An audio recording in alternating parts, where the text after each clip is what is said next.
教えてよ。It's time to talk about the manga now.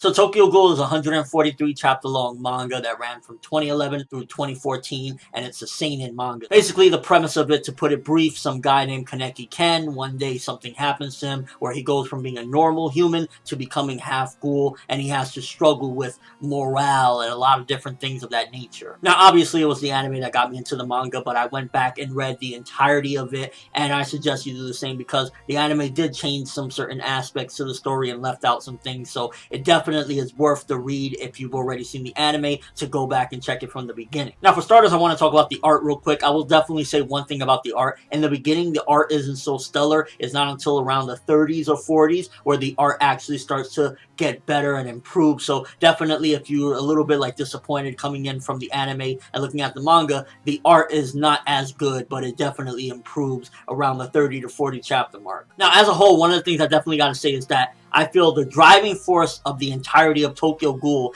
is the thematic structure, and that's basically the whole thing of ghouls and humans and kind of can they coincide and who truly Kaneki is inside. Is he ghoul? Is he human? Is he both? And kind of the internal conflict within himself. I feel regardless of what happens around him, all of the story in a sense resides within Kaneki. And to do a quick comparison to the anime, I will say that regarding the anime, for the first few arcs all the way up until the gourmet arc, it did leave out small details, but it really wasn't a big deal. And in all honesty, I would say that if I had to choose again between going either through that content in the manga or the anime, I'd probably go with the anime. However, for the final arc that the anime adapted, the Aogiri arc, I will say that they did leave out huge chunks, and overall, I would probably recommend going with the manga for that particular portion, simply because the anime just left out a lot of content, changed things, and kind of decreased the intensity in certain aspects of certain situations. So I feel comparing the anime to the anime for the most part, it's a really strong and kind of different adaptation in a sense. It kind of does things a little bit different to a certain degree, but up until the gourmet arc, for the most part, it was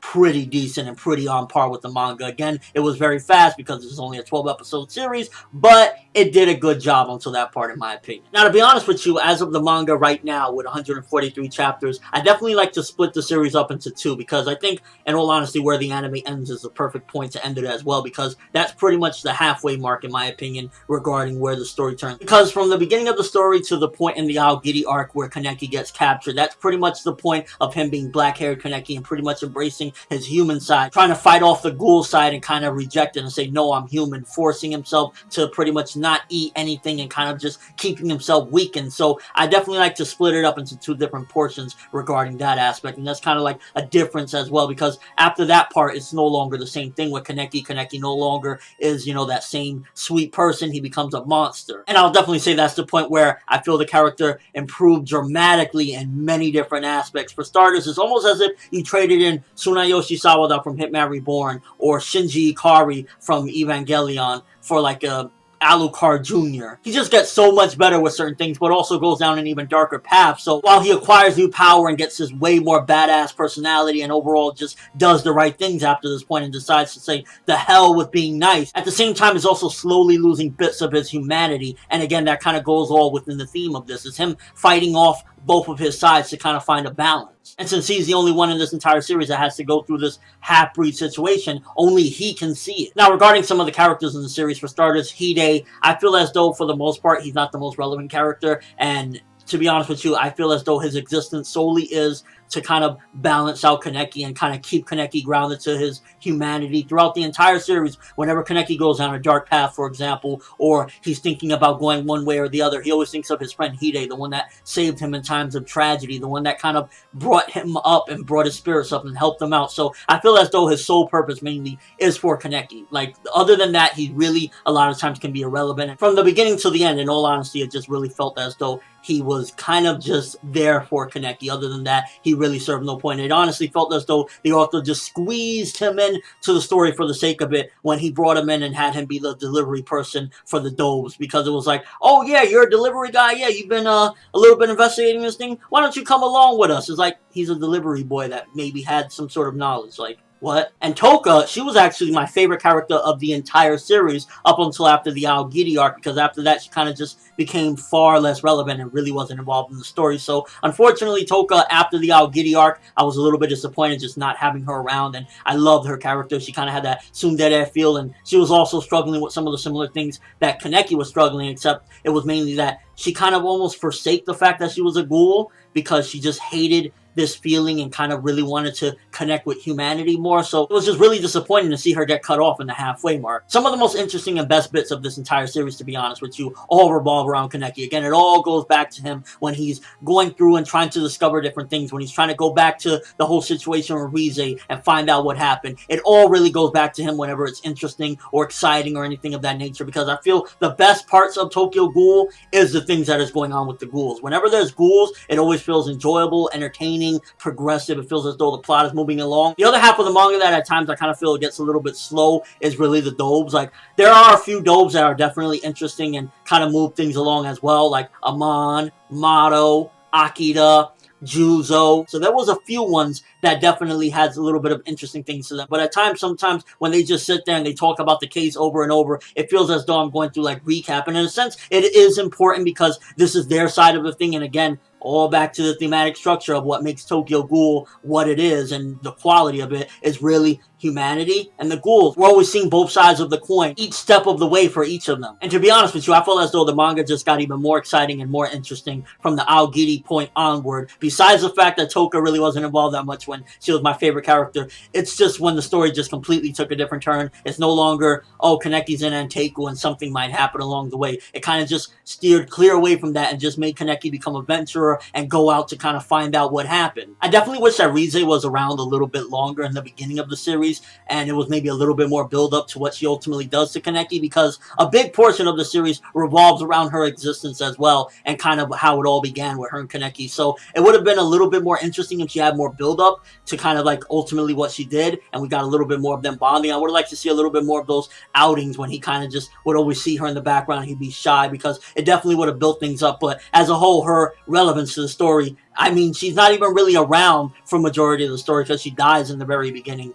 But ultimately she's still more important than a good chunk of the characters. Again, Ide, I'm looking at you. Now, Juzo was a wild card. I had no idea what to expect from him, and kind of seeing where that character was to where he ultimately ended up in the series. His character development was one of the best in the entire series. Him and Kaneki are two of the best developed characters, I feel, in all of Tokyo Ghoul, because Juzo went from just a nut job from, you know, his past and what happened to him, castration, ouch, to where he ultimately ended up. And I definitely feel as though the way the writer does things is almost as if he has characters around so that they can help the development of other characters. Shinohara, while he was around, you know, he kind of just came here and he was here and there and whatnot.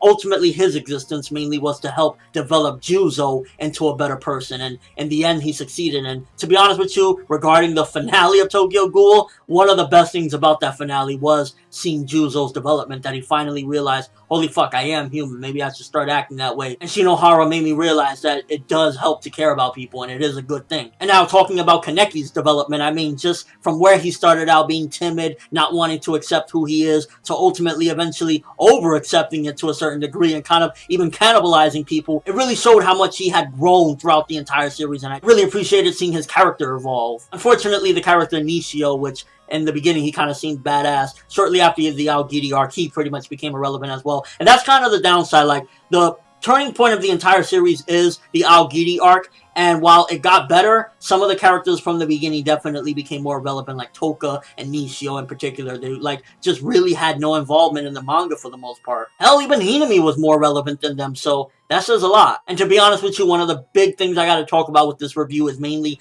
the amount of mysteries and the ending of what just happened. Like, the ending of this manga really leads me to believe that what I'm reviewing right now is part one of the entirety, because there's just no way that Tokyo Ghoul can end this way. If Tokyo Ghoul is officially over with 143 chapters and there's no spin-off to be seen, like, in the near future, then the mangaka, I'm sorry, dude, like, you're such an asshole for that, because he set up and built up so many great mysteries, and it's like, you cannot leave us hanging, bro. For starters, the whole thing that happened with Period in the end, I did not see that coming at all, and to be honest with you, if you really look closely at it, they've all been kind of assholes and mysterious throughout the entire series. The chick with the big tits that he was always talking to and trying to get information from, she was always just just kind of like, oh, you know, it cost the price, and it's like, why don't you just fucking tell him, you fucking bitch? So in that aspect, I was always thinking like, okay, she's kind of, you know, messed up for not telling him. I mean, this is the whole thing of, you know, what's going on with him right now. This is his life, and you're kind of just playing around. So with her, I was like, oh shit, that makes sense. And with Uta, it was kind of like when they attacked Aogiri, I was always wondering, well, what is his purpose? Like, even Tsukiyama had a purpose with just, I want to eat Kaneki, which, by the way, I think he had development as well in this series towards the end as well, where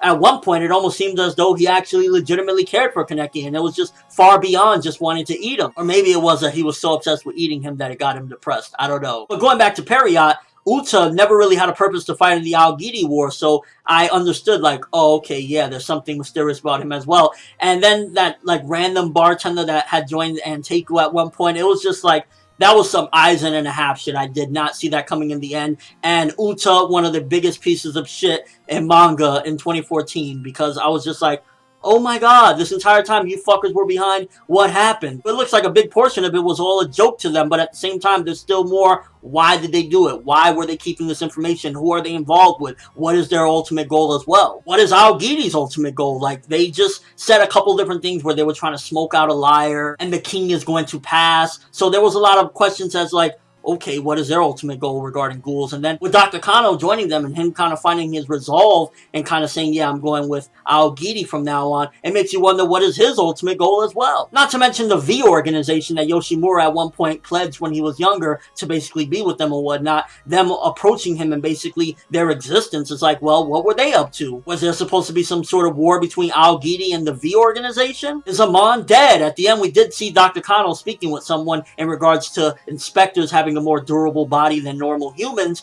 and that was after Amon coincidentally disappeared, so I wouldn't be surprised if they turned him into some sort of half-breed as well. Maybe he's the next Kaneki. Which, character-wise, that would be very trippy because he was pro-human. At the same time, he understood the ghouls to a certain degree because of what Kaneki had done. But ultimately, for him to have to face something like that, it would just be devastating. What's going to happen to Yoshimura now that he's in that tank? Rize, is she still going to be crazy like that forever until she gets a meal? What is Yomo and Toka going to do? Did the ape and the other chick survive after that giant war? And most importantly, is Ken Kaneki dead? To be honest with you, that ending, it had me so emotionally worked up. Like, I've never, to put into perspective my experience with this manga, I never read manga like I read this. To put it into perspective, I started one day, I had a nap and I woke up at like midnight, and I read from midnight till 2 in the afternoon, the, you know, same day, I guess you would say, whatever. So 14 hours straight, I was reading Tokyo Ghoul, and yeah, as far as experiences alone go,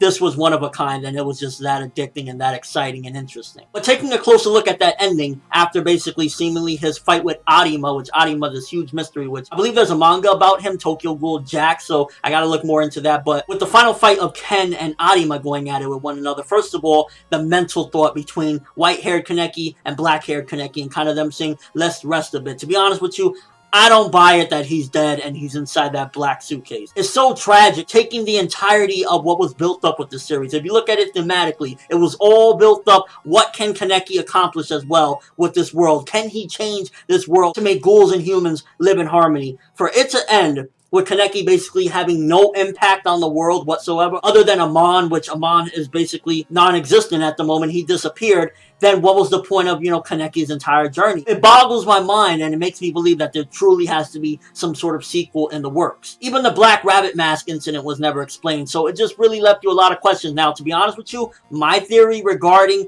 the ending with Kaneki and everything, is he indeed dead? No, not at all. I believe him and Amon are alive. Now, with Kaneki, my theory I came up with, don't forget the centipede. The whole Kaneki centipede thing. Now, what if when he was fighting Arima, he basically burrowed his way out of there and went into Arima's body, and what if basically now Kaneki took control of Arima? Because it did feel a little bit strange to see Arima looking out of character, because up to this point we've learned that Arima is very confident. He's, you know, man's man there. He's just really confident and stern and overall just sure of everything he does. But when we're looking at him in that final chapter where the head guy is talking to him, he's like looking nervous, holding his arm, looking sad, and looking at that black suitcase. Now, we are led to believe that that's Kaneki inside that black suitcase. I don't buy it at all. Either Arima let him live, and he's basically going to work with them, which is why it's not going to be Tokyo Ghoul anymore. Maybe it'll be Tokyo Ghoul Inspectors or some shit, I don't know, but something along the lines of that, because it would just really feel pointless and horrible if throughout the entire journey, Kaneki never accomplished his goal, or accomplished anything for that matter. If Amon was his only thing that he had basically changed,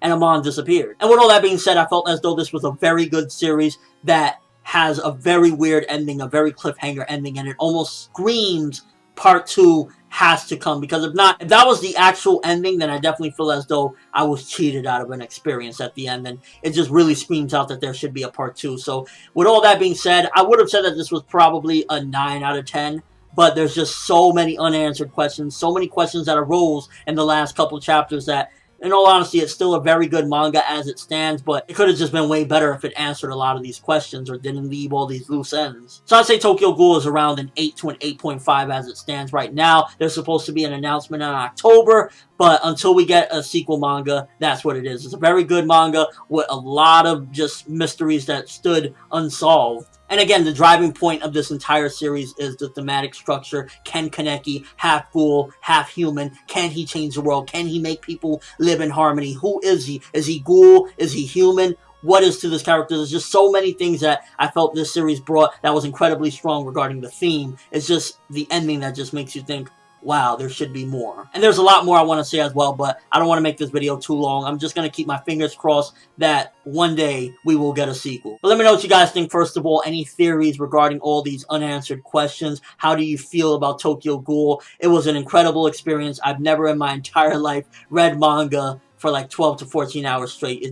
I've never done it before. So regarding the experience, that speaks volumes, because sometimes something might not be a 10 out of 10, but if you enjoy it to that level or that extent, then yeah. And your overall thoughts of Tokyo Ghoul, if there is indeed no sequel to follow, how do you feel about the content as it stands right now? But that's all I have for this review. Thanks for watching. Hope you enjoyed. If you liked anything I had to say or enjoyed the video, drop me a like. I'd greatly appreciate it. And if you haven't subscribed, if you could do so as well, that would be awesome. I'm ForneverWorld, and as always, people, have an awesome day.